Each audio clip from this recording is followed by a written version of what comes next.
Everyone wants to live an inspired life, yet so many people search for happiness following the footsteps of peers and taking advice from people who have different values and outcomes to which they're searching. There are people born into wealth, graduated from the best universities in the world, and there are people who have none of that and yet are living extraordinary lives full of fulfillment and reward. The purpose of this podcast is to share insights and strategies that allow you to question the status quo and think freely, so you can design your life and be who you want to be. We get one life. Time is our most valuable asset. I believe that when we're free and able to focus on meaningful work, we become better human beings. This is Always Free, and I'm your host, Jason Graystone. Welcome to the leading podcast for financial empowerment and wealth creation. Subscribe to this podcast so you don't miss an episode. You can connect with Jason on social media and subscribe to the Jason Graystone YouTube channel for weekly videos. Don't forget to also subscribe to the weekly newsletter to receive frequent educational content and action steps to help you design your life so you can be who you want to be. For news on all future events and updates, go to jasongraystone.com. Well, welcome back to the podcast, guys. I hope you've all had a good week so far, as good as it can be in this chaos that we call the coronavirus pandemic. Things are progressively getting, more challenging, I guess. I don't like to say worse, because with every shadow and all that, there's some light.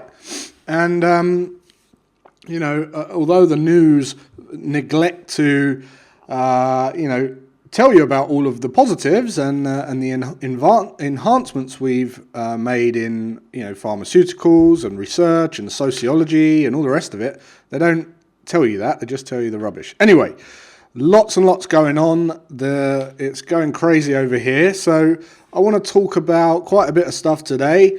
I want to first of all say that if you're listening to this for the first time ever, this is the number one podcast for financial empowerment and wealth creation. So if you've never heard any of these podcasts before, be sure to go back and listen to episode 1 and start there. But this week I'm going to be talking about, because I kind of take you on a journey through what I did to become financially independent by the time I was 30, and you can go and do the same if you go and follow the advice. And funnily enough, many of the people who have followed that advice are the ones that are very, very thankful at times like these, because now they're in control. They're not running around in that kind of animal mindset where they're driven by fear and they're kind of running around wondering what they're going to do. They're fretful, they're fearful, and if you've applied what I've taught over the last year in this podcast, you'll be in a very good situation. You'll be in a very good position right now. So if you don't want this to happen again, I suggest you go and listen to episode 1 and work your way through these podcasts and implement the action steps in the podcast. So really, I wanted to carry on from a little video I did really earlier on in the week. It was called The Concern is Causing the Concern, and really how the coronavirus was causing a reaction in the market that, if you're prepared for it, you're able to use it to, not your advantage, but you're able to, it's able to accelerate your wealth instead of you losing money and being on the other side. And it's all down to kind of how people react to this news. So for instance, we've seen a big drop in the funds, the mutual funds, the index funds. We've seen the FTSE, we've seen the S&P 500 drop massively, at which point I'm putting more money than ever into my passive investments. Whereas on the trading side, last Monday, on the open Sunday night through to Monday morning, and then Monday night to Tuesday morning, I had about 6 hours in total trading, and it was my best trading session ever since I began trading. I did pretty much just over a third of my average annual returns in that 6-hour trading session. So pretty crazy, and it's all because, one, I was prepared with to allocate more funds to my passive investments. 2, I was prepared to short the fear-driven sellers and ride that move down on multiple markets as well. But I'm with my family, and they're kind of seeing all this going on. They don't really understand what my skill and how I'm able to make money in the markets. And we were due to go on holiday this weekend, which has now been cancelled. But my wife said to me, why aren't they cancelling flights because of the common flu? And really, I started talking about how it's not the virus that actually causes the problem. It's not the virus at all. It's a knock-on effect of what the virus, the panic and the mass hysteria from the masses of the population are causing to really shoot themselves in the foot. And that is the problem. That's why the flights aren't flying, right? It's not the actual virus. The virus isn't a very strong virus. It's actually not a very strong virus. I think we've still only had like 3,000 cases in the UK of 68 million people, and we've had 100 deaths, right, out of 68 million people. That's not a strong virus when you compare it to the common cold and flu, which kills about 58,000 people a year in this country, about 500,000 people worldwide, and last year, I think it was about 627,000 people in the UK hospitalised for that thing. So in terms of that, it's not the actual flu, it's not the virus, it's how people are reacting. So I kind of took the analogy of you're going down the motorway and you're doing 70 miles an hour and the car at the front brakes really, really hard. And if the car in the front brakes really, really hard, they know why they're braking, okay? It might be them not paying attention. It might be something on the road, but the thing on the road might be stationary, it might be debris, it might be an animal, it might be a human being walking, it might be a car, it might be a swerve. Whatever it might be, only that driver knows the truth, and yet every single driver behind them brakes hard and copies the person in front. So as we brake and brake and brake and get further and further back, we cause a traffic jam. That's what causes a traffic jam, right? Now the problem is, when that traffic jam happens, it takes a lot longer for cars to start moving. Who's ever been in a traffic jam when you think, we're stuck in here for an hour, we got to the front and there's nothing there? And only the driver at the front will know the truth. And the further and further you get back is more hearsay, rumours, assumptions, opinions, and everyone's just copying the person in front, but to a different degree, to a different level. And it's a great analogy because when we hit a recession, that's essentially what happens. But it's not because of there was the thing on the road. It's because of how the people react to the thing on the road and how we follow others and how this herd mentality allows us to really shoot ourselves in the foot. And what I was talking about was, I gave an example of a convention. Okay, let's just say that we were going to host a big convention.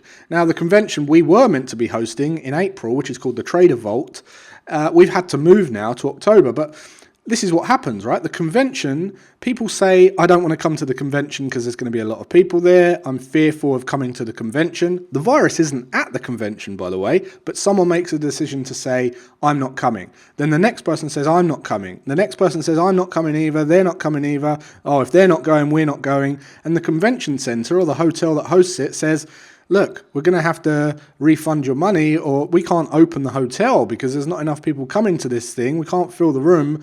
And the organisers say, well, we can't run the convention, so we'll cancel the convention. And then the airline that's driving everyone, that flies everyone to the convention, let's just say it's a huge convention, the airline says, well, we've got no passengers because no one's coming to the convention. If you've cancelled the convention, no one can come. So we're not going to bring anyone from this country, that country. And they say, we're going to lay off, we're going to ground some of our flights. We've lost half of our flights, say, right, for the day. And then the taxi drivers that are going to take people to the airport are saying, well, there's no one going to the airport now, so I'm going to lay off some taxi drivers. I'm going to work a couple of hours and I'm not going to do that shift or that shift. And it has this massive knock-on effect, huge knock-on effect. And it's really the concern causing the concern, and it's people shooting themselves in the foot. We've seen it with panic buying. We've seen it with people not going out and going about their life normally, but just taking precautions and being clean and being, washing their hands and all the rest of it. But we've seen people buying more than they should, and even if they just bought their normal week shopping, there'd be enough for everyone still, and there wouldn't be this mass panic. And it's just because they're following the driver in front. And that's what happens, and that causes a recession. And once that traffic jam comes to a halt, you're talking months and months and months before this thing starts to pick up. Probably 18 months to 2 years. This is going to be the biggest crash ever that we know of in this generation. It's literally like we've come from an age of instant gratification, having everything we want, the information age, everything's available, questions, answers in seconds, got encyclopedias in it on our phone, we've got the answer to everything. We've got such a, accessibility is so abundant to everything. And we've just gone back to the war. Right? We've just gone back 70 odd years and we're now having to deal with rations and all this mass panic where we can't even leave our homes. That is not going to be easy for people to deal with. It's really not going to be easy for people to deal with. And of course, it's going to cause hype hysteria. And I think social media, obviously, I think the reason that this is so dramatic this time is because the media are everywhere. Snapchat, TikTok, Instagram, they're feeding kids. The kids are talking about it. The kids are talking about it, right? The kids' friends are talking about it. It's on Instagram. It's on Facebook. It's on Twitter. It's on every single time you open your phone. There's a notification of a new update on coronavirus and how it's causing problems and how the world's going to end, right? And because of that spread and that the ability for them to spread fear that easily is there, it's causing mass hysteria. And what I want to talk about is when people are in this kind of mindset, it's very easy to start, being driven by that animalistic part of your brain, the amygdala. The amygdala kicks in, it's for survival, it's thinking, what am I going to do? We need to keep things going.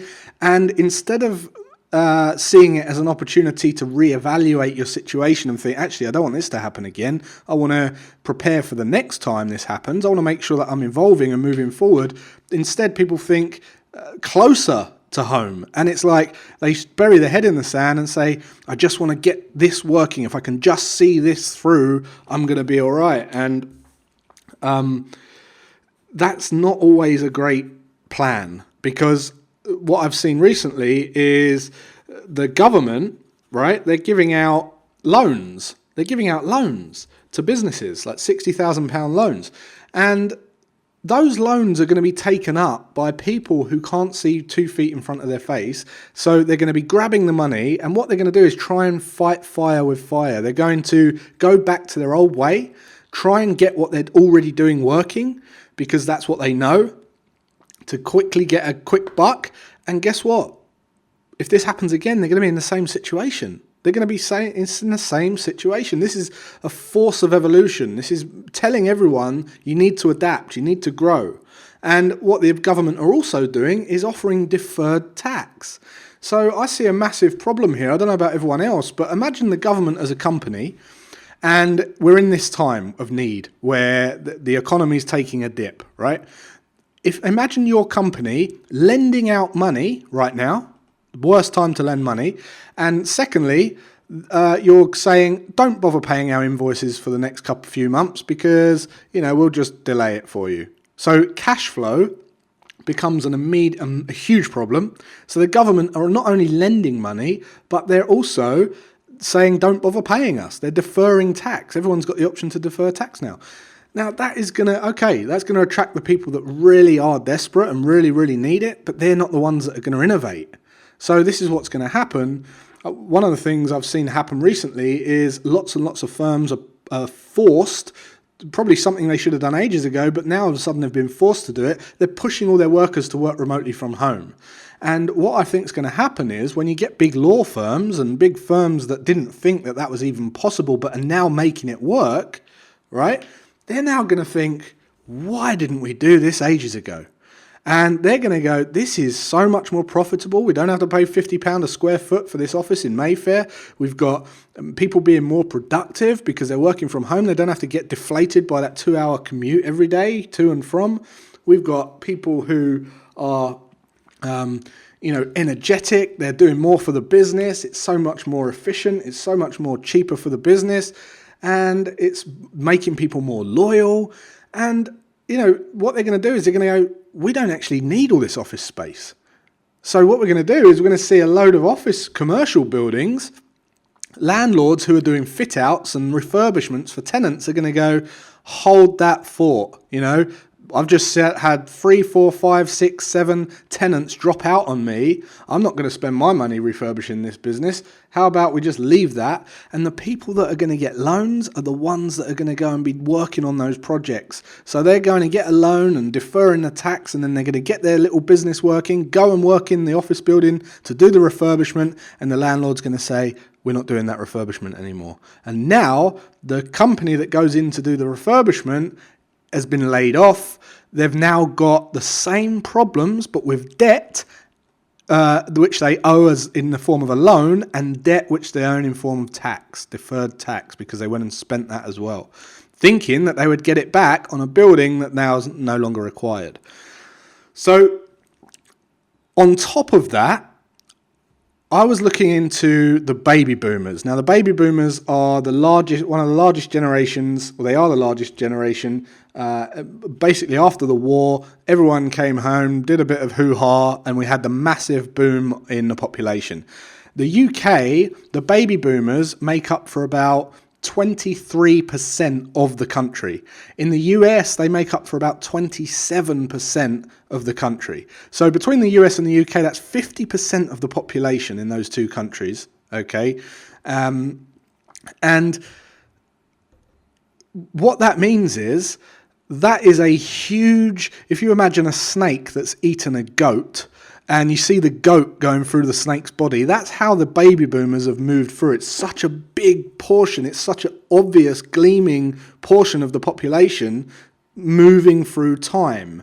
And in fact, Richard Branson's basically built his empire on following the baby boomers. That's how that's how he's done so well. He started with condoms, then he started with music, and then he went into hippie music and all the kind of music labels, and then he went into travel, and then he went into gyms, and now he's going into and then he went into finance, and now he's going into cruise ships, and I think he's going into retirement homes now. So he's literally built Virgin off of riding that wave of the baby boomers.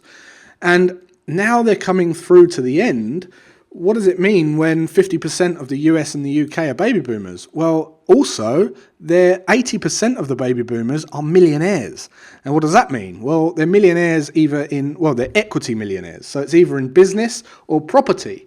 So what about then when they all of a sudden use this recession that's coming to say, I've been through 2 of these already. There's no way I'm doing it again. I'm going to retire. I'm going to flog everything I own. I'm just going to go and live the rest of my life and be happy without all this crap to deal with. I'll give my business away. I'll give my property away. And those people are the ones that own those properties. They're going to be the ones that's trying to shed those properties, but they won't. And if they won't be able to get rid of them as quickly because no one wants them. No one wants them. And they won't want to give it down and give it to their children or their grandchildren because they won't want them. They can't get rid of them. Instead, it'll be a huge debt for them. And the only way that that's going to, if you're in construction or you're in the project business, you're really safe in kind of hospitals or commercial buildings that are being changed into residential buildings or retirement homes even. But other than that, I think we're going to see a massive dip in commercial properties, which are owned by baby boomers, which baby boomers are trying to flog off, and no one wants them because we've got millennials who don't want to be stuck in a house. They want to travel and be nimble and flexible, and they don't want illiquid assets. So it's going to be a very, very interesting time. I think people who need to be thinking big picture can't because of the situation they're in, which is a bit of a catch-22. But I would really encourage anyone who's, considering getting a loan or considering taking drastic actions because of what you've heard, or someone deferring their tax, or someone thinking about going into property, or whatever it might be. I just want you to please just try to think a little bit bigger. Try to think longer term. I know it's hard because we're in a time of stress and challenge and change, but the more you can think further into the future, the more you can think further into time and space, the more you're going to unlock your potential, and the more opportunities you're going to have, the more you're going to be able to do well out of this economic downturn.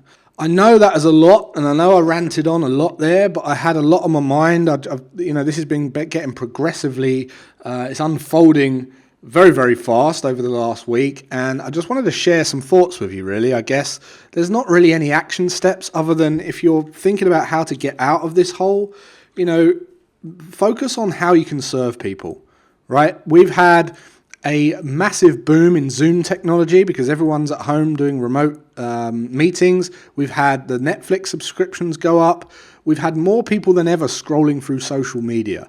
If there is ever a time that you can go and serve people with your message and get in front of people, it is right now. My advice is don't bury your head in the sand. Provide value to people. You see so many people running around going, oh, how is this going to affect me? What am I going to do? How am I going to live? How am I going to cope? What's my job going to look like? Instead of thinking, how can I actually go and help people? People that serve other people will always do well. They'll always do well. And when we're in times like this and we're going into animalistic thinking, all we want is trust.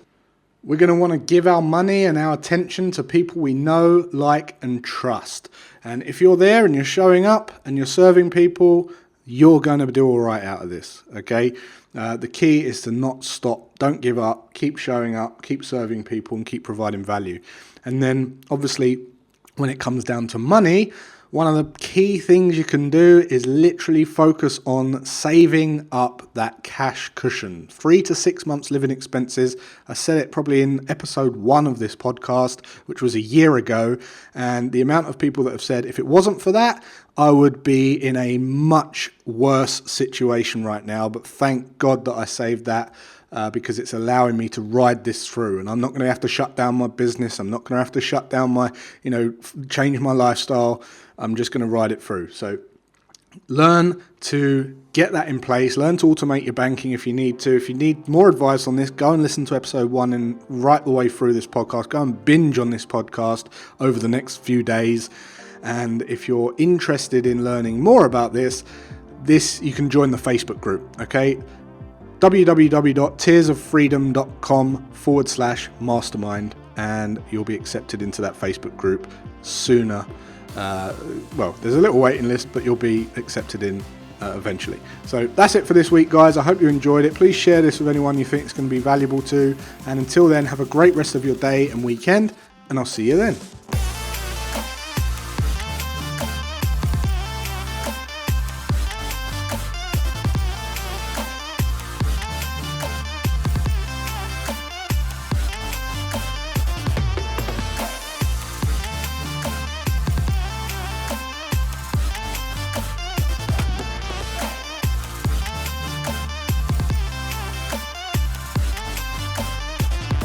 Subscribe to this podcast so you don't miss an episode. For news on all future events and updates, go to jasongraystone.com.